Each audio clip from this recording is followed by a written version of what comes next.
আলহামদুলিল্লাহ। বিসমিল্লাহির রহমানির রহিম। বাংলাদেশে 5ই আগস্ট তৃতীয় স্বাধীনতা দিবস উপলক্ষে যে আয়োজন করা হয়েছিল তার আগের দিন 4 আগস্ট এক হৃদয় বিদারক পরিস্থিতি সৃষ্টি হলো। আল্লাহ তাআলা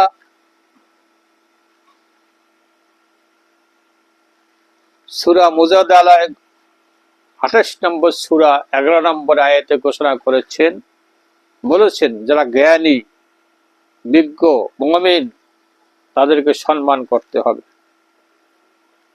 তোমরা যা কিছু করো আমি দেখি, সব আমার আয়াতের ভিতরে। দুঃখ লাগে আমরা মদিনা শরীফ থেকে যখন দেখতে পেয়েছি উপমহাদেশের বিখ্যাত তাফসীর কারক মুজাদ্দিদ শহীদ আল্লামা দেলোয়ার হোসেন সাঈদী সাহেবের ছবির উপরে যারা বেয়াদবি করেছে, লানাতুল্লাহ, এই দুনিয়ায় বসেই তারা লানাত পাবে।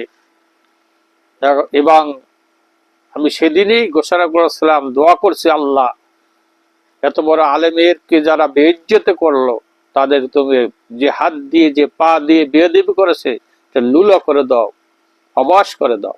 ইতিমধ্যে শুনেছি একজনের হাত ছিটে চলে গেছে, অ্যাক্সিডেন্ট করে শেষ। আল্লাহ বেয়াদবিকে পছন্দ করেন না। আলো আলামা ও ওয়ারাসাতুল আম্বিয়া হাদিস শরীফ ঘোষণা করেছেন আল্লাহ রাসূল,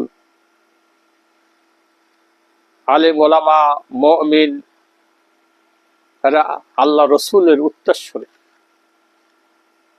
আল্লাহ তাআলা বেয়াদবি পছন্দ করেন না। মসজিদ নববতী বর্ষে একবার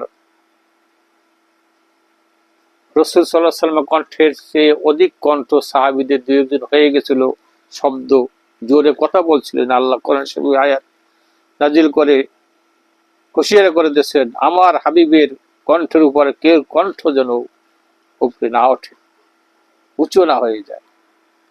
সে কোরআন শরীফে আয়াত রাসূল সাল্লাল্লাহু আলাইহি ওয়াসাল্লাম রওজা মুবারকের দরজার সামনে